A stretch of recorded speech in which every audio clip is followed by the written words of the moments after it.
TV Câmara Campinas. Boa tarde a todos. Está aberta hoje a sessão da Comissão das Pessoas com Deficiência e Mobilidade Reduzida. E hoje nós estamos recebendo aqui na comissão a senhora Patrícia Torres, que é diretora pedagógica do Instituto Educacional Dona Carminha, que vai apresentar para nós o trabalho que essa instituição faz aqui na nossa cidade de Campinas. Então já fica aqui registrado meu agradecimento. Muito obrigado por ceder um espaço e vir conosco para falar sobre a Dona Carminha. Eu agradeço também a Denise Maria Fernandes, que é fono do Instituto também Dona Carminha. Muito obrigado pela presença, Denise. O seu Jarbas Amaral, que é assessor do amigo vereador Arthur Ossi, sempre conosco aqui, prestigiando esse trabalho da comissão. Muito obrigado, seu Jarbas. O João Lage, que é o assessor da nossa deputada Célia Leão, sempre presente também, sempre prestigiando. Mande um abraço depois para a deputada Célia Leão. João, por favor. O Ademir Mascarenhas, que é gestor do ligado da região metropolitana de Campinas, representando nesse ato a empresa metropolitana de transportes urbanos, a MTU de Campinas. Obrigado pela presença, Ademir, sempre junto conosco. O Denilton Fernandes Rocha, que é o diretor do Sindicato dos Proprietários de Veículos no Transporte Coletivo Alternativa Especial. Muito obrigado, Denilton, pela presença também, sempre conosco aqui, sempre junto. E eu já dou início e passo a palavra à Patrícia, para que ela possa explicar sobre o Instituto Dona Carminha, que parece que no mês de agosto agora está completando 40 anos. Outubro. Estou querendo já antecipar, no mês de outubro já completa 40 anos. E vai ser uma grande festividade. E eu tenho certeza que vai ter várias ações voltadas às pessoas com deficiência.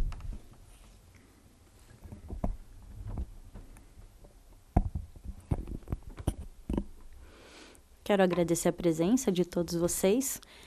Eu vim falar hoje um pouco do nosso trabalho, né? Falar um pouco da nossa instituição.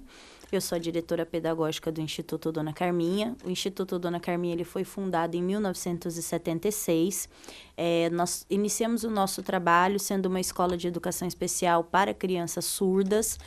Foi a primeira escola de surdos aqui no município de Campinas. Quando o Instituto ele foi fundado 100% com os recursos da professora Maria do Carmo, nossa fundadora. Ela criou um círculo de amigos. Nós funcionamos em sede própria desde 1981 e a sua ideia era trazer para Campinas toda a história de surdez que ela tinha em São Paulo. A filha dela estudou numa das melhores escolas de surdos do Brasil, que é o Instituto Santa Terezinha, que existe até hoje, e quando eles mudaram para Campinas, a filha dela já era formada, a filha dela é surda, e em Campinas não tinha esse trabalho com surdos. Então, ela fundou essa escola, e o seu objetivo sempre foi a formação e autonomia do sujeito surdo. Na sua escola, desde o início, ela buscou um saber especializado, ela buscou trazer para os surdos uma vida igualitária em direitos. E, para isso, ela buscou oferecer apoio e orientação familiar, ou seja, mostrar para essas famílias o quanto os surdos tinham potencial, tinham capacidade, o quanto eles podiam chegar longe através de um ensino qualificado. Essas famílias elas foram orientadas na busca dos seus serviços básicos, né, na busca e garantia dos seus direitos. E desde o início, o Instituto ele tem pedagogia, fonoaudiologia, psicologia e serviço social. Nós encerramos as atividades da Escola de Educação Especial, porque desde 1976, a Dona Carminha, ela sempre acreditou na inclusão, ela sempre acreditou na possibilidade do surdo estar com outras pessoas, ela não acreditava em segregação, ela tinha uma visão de vanguarda, onde ela trazia para os surdos de Campinas essa possibilidade de estar nos meios sociais. Então, ela, com a Kombi dela mesmo, ela levava eles para o shopping, para passear. Ela foi barrada em muitos lugares aqui em Campinas quando ela trazia os surdos, porque a ideia dela era tirar essas crianças do ostracismo. E eu acho que, através de tantas legislações que vieram, a gente conseguiu realmente que a inclusão fosse uma realidade. Ela pode ainda não ser do jeito que a gente gostaria que ela fosse. Nós estamos caminhando, porque é toda uma mudança, né, de perspectiva de toda uma sociedade. Então, nós buscamos, com o encerramento da nossa Escola de Educação Especial, a gente passou a oferecer outros serviços para a população. Então, desde 2011, nós temos na nossa instituição uma creche inclusiva.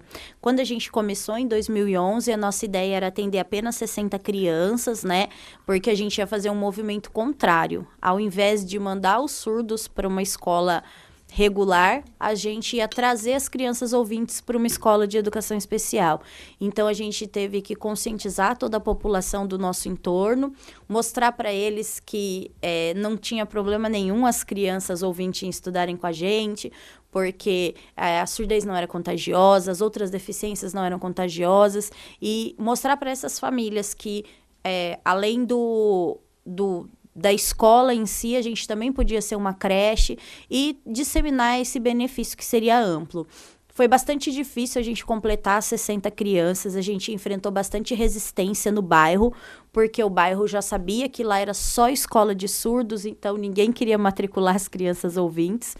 Então, no nosso primeiro ano, a gente atuou com 60 crianças. O projeto foi um sucesso, se destacou bastante na região que a gente estava.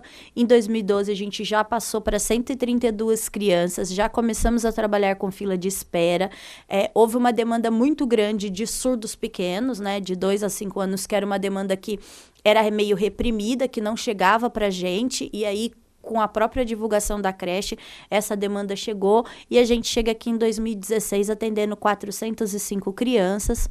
Nós não temos fila de espera de crianças surdas, porque os surdos são prioridades no nosso atendimento.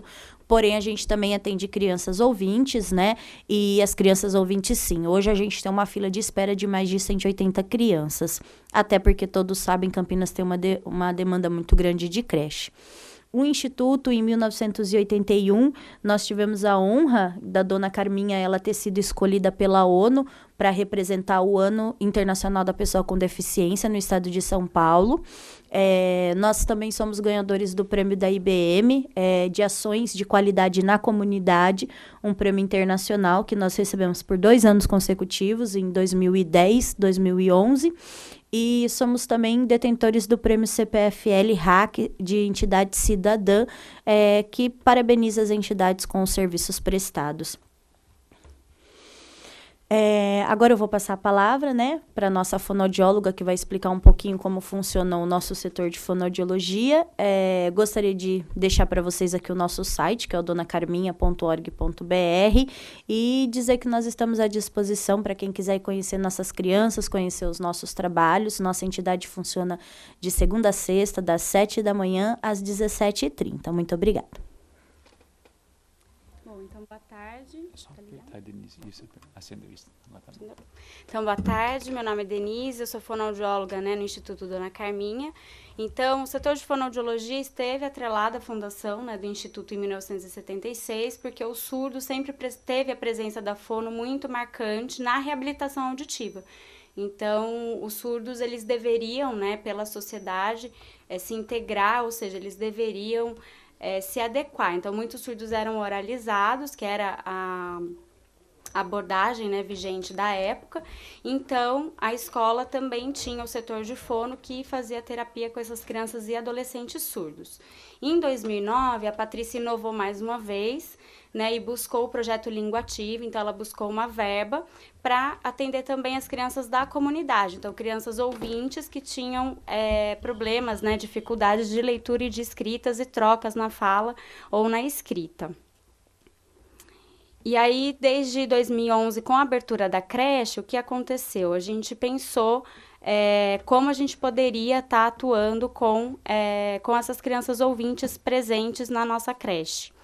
E aí, deixa eu só já apertar tudo aqui. Bom, então vou antes, né, falando um pouquinho do atendimento clínico realizado. Então, a terapia, ela ocorre uma vez por semana, durante 1 hora. É uma terapia individual com crianças surdas que estão matriculadas na rede, né? Então, elas vêm até o nosso instituto e fazem o acompanhamento terapêutico conosco. Mas também nós fazemos a realização de orientação na escola, então, para os professores, tanto o professor de educação especial como o professor da sala, e também oferecemos cursos para os pais, para os professores da rede e também para toda a comunidade. E também realizamos o grupo de pais com as crianças surdas e implantadas, para compartilhar a vivência, algumas questões de aprendizagem ou até questões da própria reabilitação. Então, tem algum pai que está passando por alguma dificuldade com o comportamento daquela criança ou porque a criança foi implantada e eles têm muitas dúvidas. Então, a gente sempre faz uma vez por mês a questão da realização, né, do grupo de pais para essa vivência. Então, desde 2011, como eu já havia dito, a educação infantil foi um projeto, né, que a Patrícia idealizou e aí começou a concretizar na nossa instituição. E a fonoaudiologia estava presente dentro do nosso instituto, trabalhando com os surdos. Mas a gente pensou o que poderia ser feito com essas crianças ouvintes. A gente não poderia deixá-los à margem, ainda mais porque, né, a gente busca a questão da inclusão, então a gente não poderia fazer o caminho inverso. Então, desde 2011, a gente realizava atividades de triagem, né? Então, a gente ia em sala de aula, eu e uma outra fonoaudióloga, a fonoaudióloga Jaqueline, e fazíamos atividades lúdicas com o grupo, e nesse grupo a gente percebia, notava qual era a criança que tinha alguma troca, que precisava de uma orientação ou de um encaminhamento, e isso era feito, em parceria sempre com a rede, né? Então, não era realizado os atendimentos clínicos, somente para os surdos, né? E em 2012, esse trabalho ele foi modificado um pouquinho e o fonoaudiólogo passou a ser inserido na sala de aula, trabalhando junto com o professor e com o monitor, numa atividade de parceria, sempre buscando o lúdico, para a promoção e prevenção de saúde. E esse projeto, ele existe até hoje. Eu sou fonoaudióloga responsável, vou nas salas, e é um trabalho muito bacana que tem enriquecido muito, tanto para as crianças como para os professores, e tem agregado muito.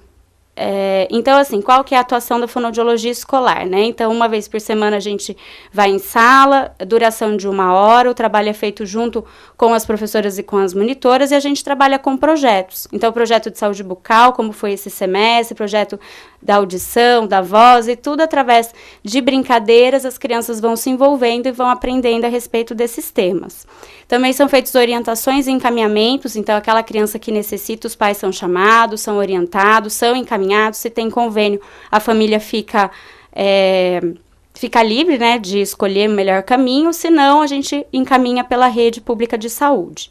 E palestras com os pais e com os profissionais da nossa entidade, uma delas é o curso de saúde vocal, né, que a gente já tem um movimento do SIM para o São Paulo para essa questão da saúde vocal, e a gente tem isso no nosso instituto também. E esse projeto também é aberto à comunidade, então outras instituições, escolas que quiserem que os seus profissionais participem desse curso, é aberto à comunidade. Então, algumas fotos, né, do trabalho feito em sala. Então, a gente trabalha muito com a questão da sucção digital, da chupeta, da mamadeira, que é importante nessa fase, né? E aí eu trabalho junto com a professora para exemplificar um pouquinho do que a gente faz lá. E é isso. Obrigada.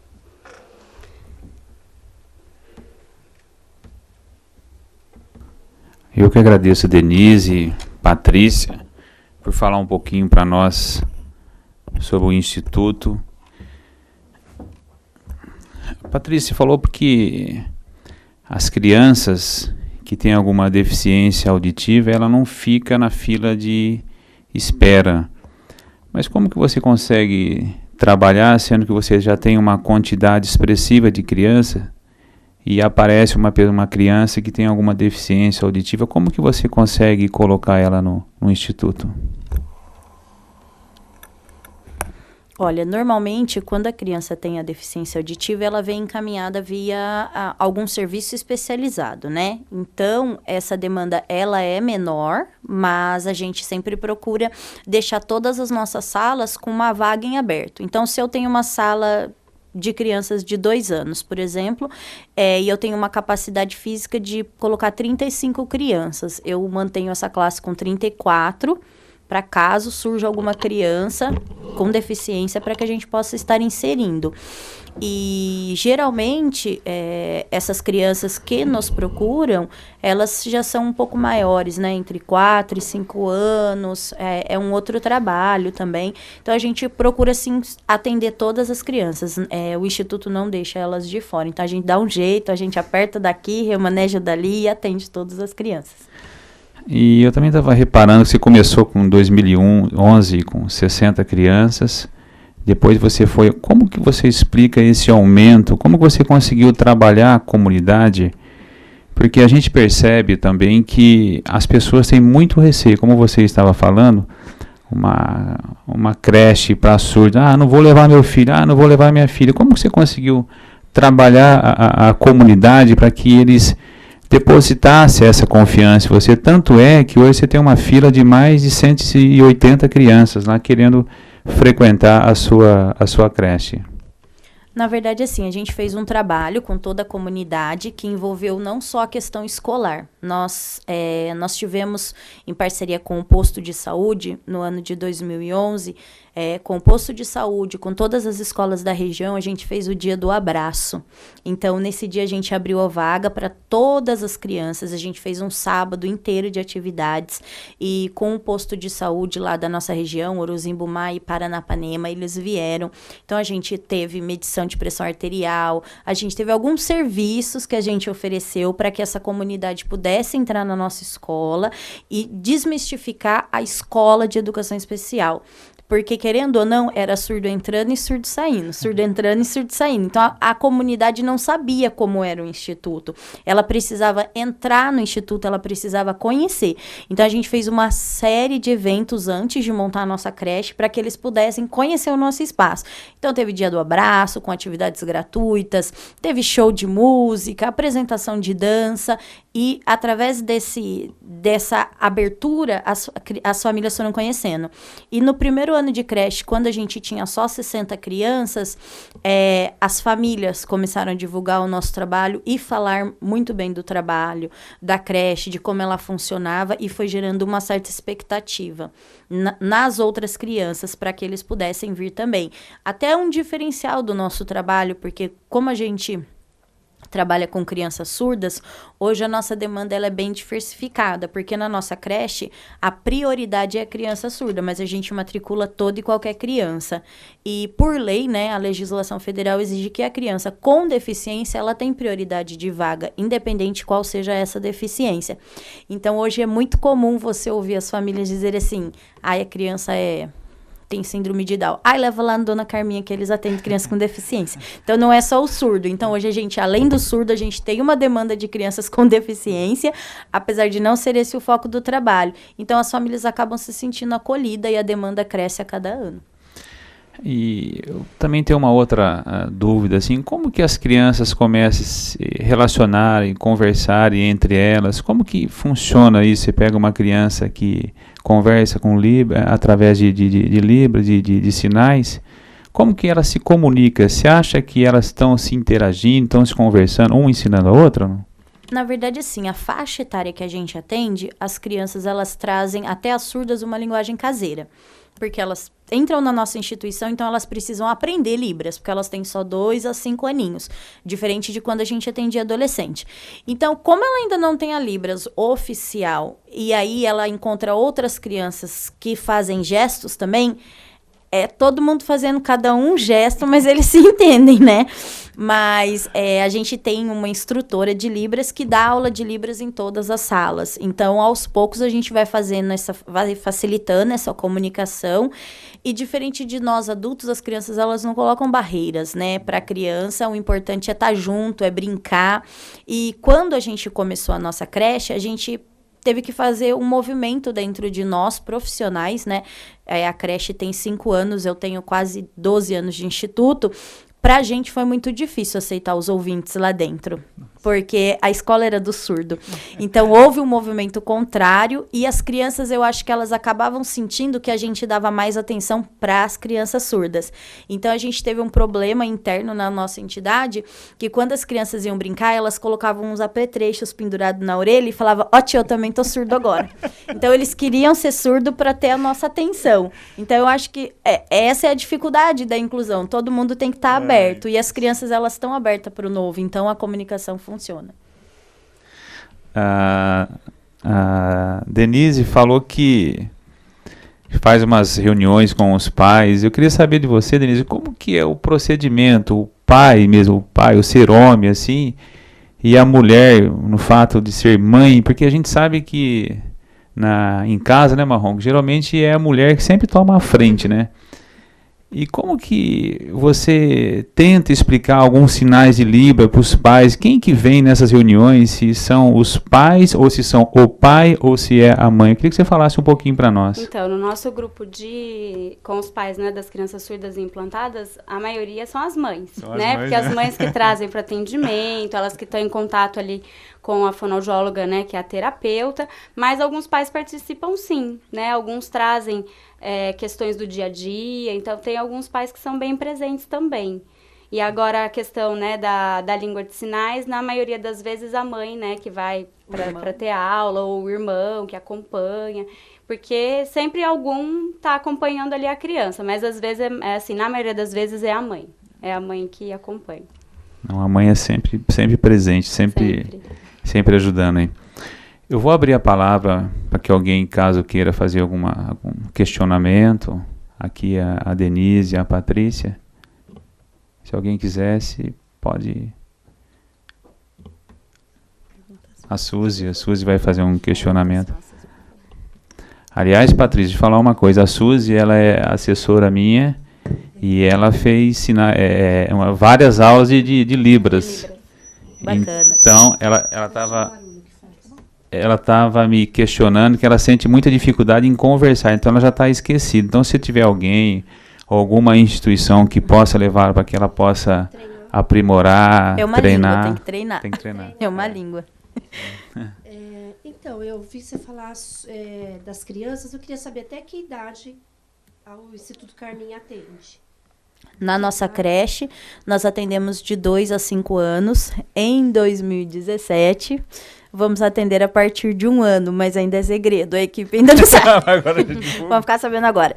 A partir do ano que vem, a gente vai atender a partir de 1 ano, mas a gente atende de 2 a 5 anos na creche e no programa de atendimento complementar, que são crianças que já saíram da nossa creche, estão na rede regular de ensino, a gente atende em média até os 17 anos, que é a idade que a prefeitura convenia. A partir dessa idade, ela não convenia, mas nós temos demanda acima dessa idade, mas infelizmente nós não temos recursos para atender esse público acima de 18 anos, infelizmente. Também você falou sobre cursos. Quais são esses cursos? Então, o setor ele faz o curso, né, de saúde vocal e alguns cursos a respeito de desenvolvimento da linguagem, audição, questões de motricidade orofacial, então chupeta, a questão dos hábitos deletérios. Então, isso é mais voltado para os pais, né, e para os profissionais da nossa entidade. Não é aberto. Mas o programa de saúde vocal é aberto. Até ter o apoio da FEAC, né, o ano passado a gente teve uma divulgação boa da FEAC, em parceria aí para divulgar o nosso curso. Não tem curso de Libras? Não. Só interno. Só interno. Pais, né? A gente tem um curso de Libras interno para os funcionários. A gente tem uma capacitação que todos os funcionários têm que saber Libras, independente de ter ou não surdo na sua sala de aula, porque pode vir a ter. Mas é só interno. A gente tem algumas vagas que a gente disponibiliza para a comunidade, mas geralmente elas são preenchidas com as próprias famílias das nossas crianças, que o filho é ouvinte, mas tem um amiguinho surdo e aí a mãe quer aprender para ajudar nessa comunicação também. Obrigado, Suzy. Como vocês fazem assim para você manter essa instituição? Qual que é? Você tem algum parceiro que ajudem vocês no mês a mês, no dia a dia? Porque não é fácil manter uma instituição como essa, com 400 crianças. Eu queria saber quais são as parcerias que você tem, ou no município, ou no estado, ou alguma indústria? Atualmente nós temos os convênios que a gente mantém com a Secretaria Municipal de Educação. Então nós temos um convênio com a Educação Especial, que é o atendimento complementar. Nós temos o convênio para o atendimento de creche também. Nós temos o atendimento da assistência social, nós temos um convênio com a assistência e nós também temos diversas campanhas, né? Nós somos filiados à Fundação FEAC, que também custeia financeiramente, mas o restante, esse fluxo que gira em média de 30% a 40% dos débitos que a entidade tem que nenhum convênio cobre, a gente faz bingo, bazar, venda de produtos que a gente ganha, Feira da Solidariedade, Festa das Mães, Festa Junina. Ao longo do ano, a gente faz bastantes eventos para que possam estar custeando isso. E agora em outubro vai completar 40 anos. Você tem alguma festividade, alguma coisa, um jantar, alguma coisa que você vai fazer para que dê um boom na instituição? Olha, a gente gostaria muito de fazer um jantar, mas ainda a gente não conseguiu o patrocínio. Porque, assim, às vezes, as entidades, né, que não tem tanta visibilidade como a nossa, a gente inventa algum jantar, alguma coisa, e a gente acaba tendo prejuízo. Então, a gente tem que organizar muito bem os eventos para que a gente possa suprir isso. A gente gostaria muito. Inicialmente, nós vamos fazer uma festividade interna para todas as nossas crianças, para que elas possam comemorar essa data com a gente. Nós estamos pensando em fazer também a Noite do Surdo na nossa entidade, onde a gente vai fazer uma festa só para os surdos que passaram pela nossa entidade nesses 40 anos, mas jantar para arrecadar recursos, infelizmente ainda a gente não conseguiu organizar, não. Entendi. E nesse período que você está lá, já passaram-se várias crianças, né? Essas crianças, lógico, adolescente, adulto, eles voltam para a instituição para conversar, para falar se deu bem na vida, como que é. Isso deve ser muito gratificante, né? Sim, a gente tem bastante surdos aí que já estão indo fazer faculdade, né? E estão sempre procurando a nossa instituição, até porque, assim, a gente procura ser uma ponte para o surdo, para o mercado de trabalho. Então, a gente tem uma parceria com a IBM, que a gente encaminha currículos de ex-alunos e algumas outras empresas que nos procuram. Então, a gente procura estar sempre em contato com esses surdos que passaram. E tem a questão também das mídias sociais agora, né? Então, para o surdo isso foi muito bom. Facebook, Twitter, WhatsApp, isso trouxe para eles um mundo novo. Então, eles procuram estar sempre lá na nossa página, deixando recado e visitando a nossa instituição sempre que possível também. Os eventos são points, né? Todo grande evento nosso tem muito surdo, é bem bacana. Você falou de empresas da IBM, 3M, Bosch.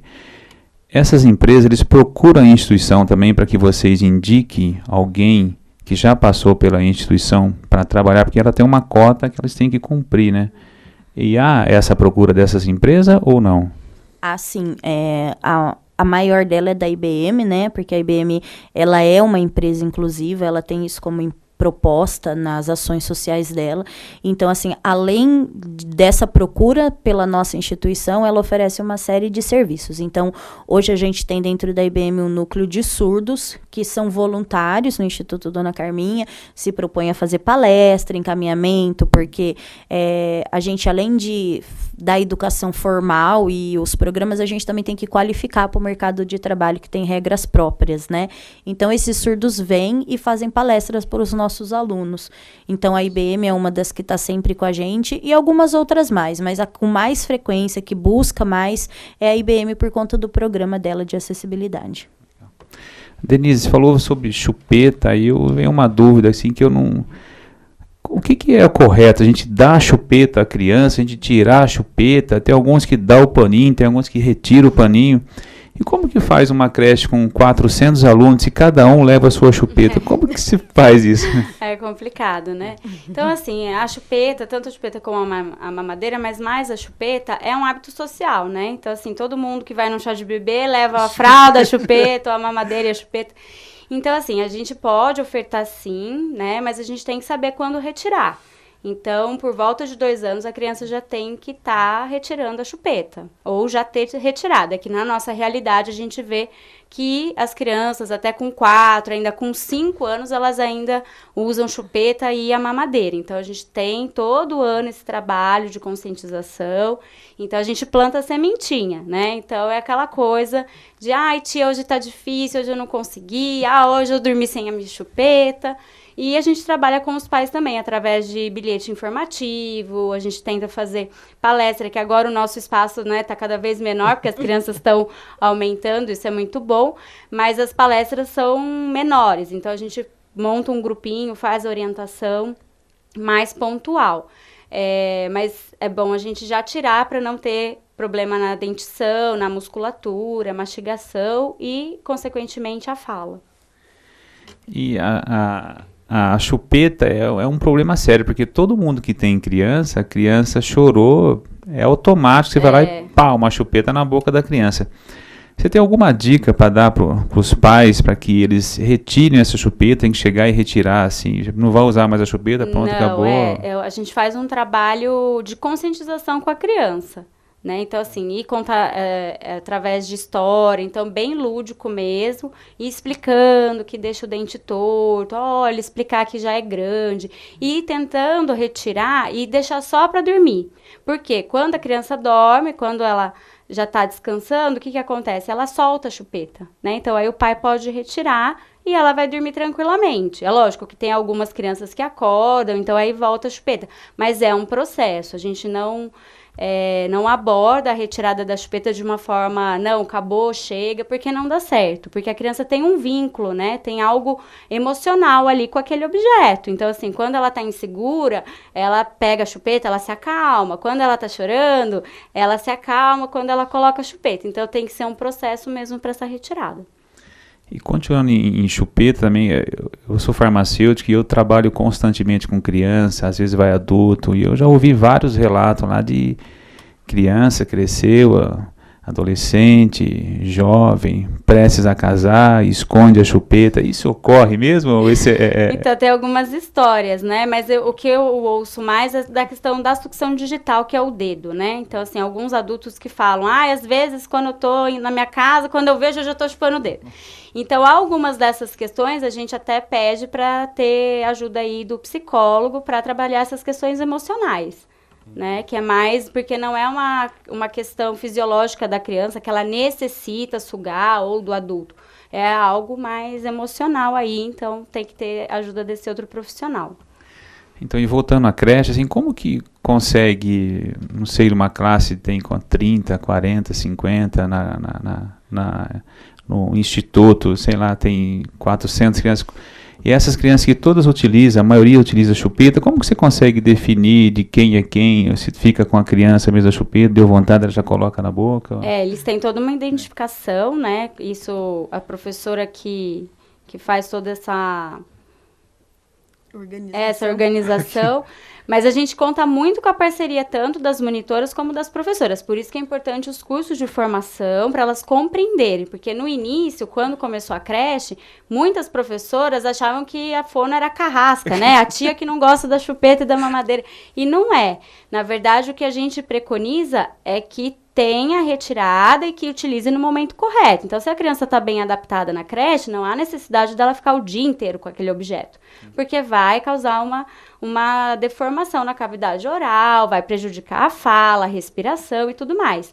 Então, foi um trabalho aí árduo de conscientização que a gente faz até hoje. Então, a nossa equipe, a gente sempre tenta fazer esse curso, até para as monitoras novas que estão chegando, para conscientizar mesmo. E aí, ofertando no momento correto, que é o da soneca. Falando em soneca, estava eu, o Marrom, o Franco, todo mundo lá, a gente estava observando, estava um dia meio chuvoso, bom para dormir. Essa soneca, que eles acabam de almoçar, tem algumas atividades, depois já vão tudo certinho, cada um deita no seu local. Como que vocês conseguiram fazer com que essas crianças consigam dormir 10, 12, empareadinhas, certinho, sem ter problema nenhum? Sendo que a gente que tem 1, 2, já dá um trabalho danado. Como consegue isso? Olha, até para mim, trabalhei em creche de prefeitura há 5 anos, né? E o Instituto, a gente tem muito orgulho do nosso trabalho, porque é realidade em várias creches que as crianças de 4 e 5 anos não dormem mais. Então, existe toda uma pedagogia de você procurar ter na sua instituição uma sala para ofertar para essas crianças que não dormem e tudo mais. Mas lá todo mundo dorme. Eu acho que é porque é muito grande, eles correm muito, fazem muita atividade e aí eles todos têm sono. Todos dormem, é uma rotina já, né? Eu acho que as crianças já sabem o horário da soneca, já tem toda uma programação e a rotina ela traz segurança para a criança. Então, eu acho que a criança segura, porque quando você se dispõe a dormir em um lugar é porque você está se sentindo totalmente confortável, você está pleno, você está seguro e você confia naquele lugar. Então, saber que as nossas crianças confiam de deitar e dormir, pra gente é muito gratificante. E é muito bom, né, ver as criancinhas, todas elas dormindo ali. Tá aberta a palavra ainda? Alguém quer fazer mais algum questionamento?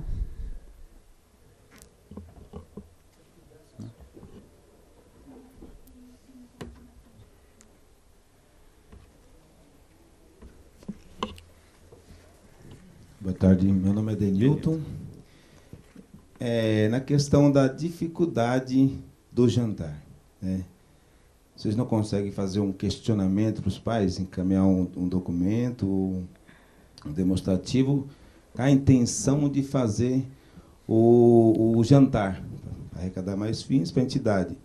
E os pais marcar uma reunião, ver se eles não também têm a disponibilidade de convidar mais parentes para agregar mais valor a um evento desse porte?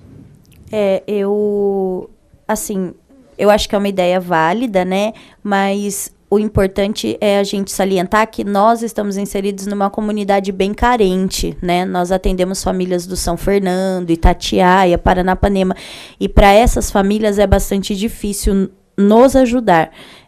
A instituição, ela tem por premissa atender pessoas em situação de vulnerabilidade social. Quando a gente montou a nossa creche, essa é uma das prioridades no atendimento. Então, assim, muitas famílias não teriam condições de participar, mas a gente sempre lança um desafio, porque a gente sabe que no meio de 400 pessoas, muitas vão poder ajudar.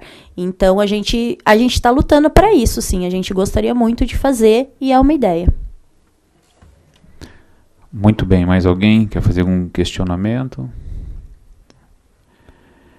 Eu queria só falar para você, Patrícia, Denise, que no último dia 19 agora de junho de 2016, foi ao ar um programa que nós gravamos lá. O vereador Jorge da Farmácia, que nos fala, a Rafaela, o Márcio Santos Marrom, o Marcos Franco, a Renata Padovani, o DJ, que é o Dário DJ Carvalho, o Alexandre Rocha, e também o Bolha, que dizer que eles fizeram um trabalho excepcional junto com a sua ajuda, e para nós foi de extrema importância poder divulgar o Instituto Dona Carminha, que vai fazer agora 40 anos, e eu gostaria de registrar aqui em público de falar sobre esses profissionais que trabalharam conosco lá, o Franco, o Marrom, que encontra aqui presente, que o trabalho de vocês foi muito bom, é gratificante ter pessoas assim na Câmara Municipal de Campinas, e eu agradeço aqui já em público a Rafaela, mais uma vez o Márcio, o Franco, a Renata, o DJ, o Alexandre, e o Bolha por esse trabalho. E não poderia deixar também de falar do Maurício, que fez a interpretação de Libras conosco nesse trabalho, que é um trabalho inédito na Câmara Municipal de Campinas. E foi de extrema importância, Patrícia, porque nós recebemos elogios, nós chegamos aqui na segunda-feira, todo mundo vindo procurar, nossa, vereador, que bacana, foi joia, foi muito bom. O cerimonial aqui também recebeu vários elogios. Então, acho que Campinas está precisando mais dessa inclusão. Não colocar somente escrita na TV, que nem todos leem. Eu acho que a Libras, para essas pessoas que que tem esse tipo de deficiência possa se interagir. Então a gente percebeu que Campinas está necessitando, aí nós vamos trabalhar nisso. Eu, como presidente da comissão, eu vou fazer já um ofício para o nosso presidente, ver se a gente consegue cada vez mais implantar o intérprete de Libras nesses programas que a gente faz. Então, obrigado mesmo vocês por receber nós lá. Obrigado, Franco, Marrom, a Rafa, a Renata, enfim, todos que participaram desse grande evento que foi ao ar dia 19. Quem puder, entra no site da Câmara Municipal e vê a qualidade que esses profissionais trabalharam, fizeram e aconteceu. Você quer falar mais alguma coisa, ou Patrícia, para a gente encerrar? Denise? Eu quero agradecer a oportunidade. Calhou de ser os nossos 40 anos, uma situação muito gratificante para a gente, mas eu acho que o que nos deixou mais orgulhosos foi saber que esse convite partiu de um pai de uma aluna nossa, que é o Márcio, né, que tem uma aluninha com a gente. Então eu acho que saber que partiu de um familiar é sinal de que o nosso trabalho está no caminho certo, né? Saber que a gente tem uma família lá dentro que tem orgulho do nosso trabalho. Então eu acho que isso não tem preço. Muito obrigada. Eu também sempre digo aqui, quando eu cheguei na Câmara Municipal aqui, que esse pessoal faz parte da minha família também, porque o que eles fazem para nós aqui, o que nós trabalhamos junto para que nós possamos levar cada vez mais informações para Campinas, para que Campinas seja cada vez mais inclusiva. Denise, mais... Não, só agradecer mesmo a oportunidade.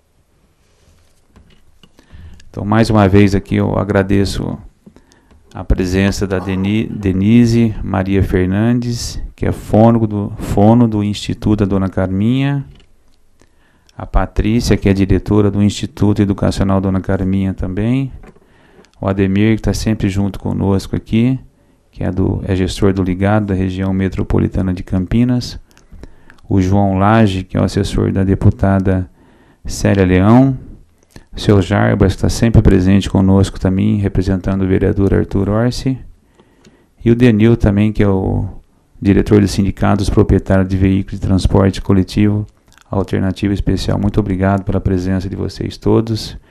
Eu desejo a todos uma ótima tarde e eu declaro encerrado a sessão da Comissão das Pessoas com Deficiência e Mobilidade Reduzida. Uma boa tarde a todos. Muito obrigado.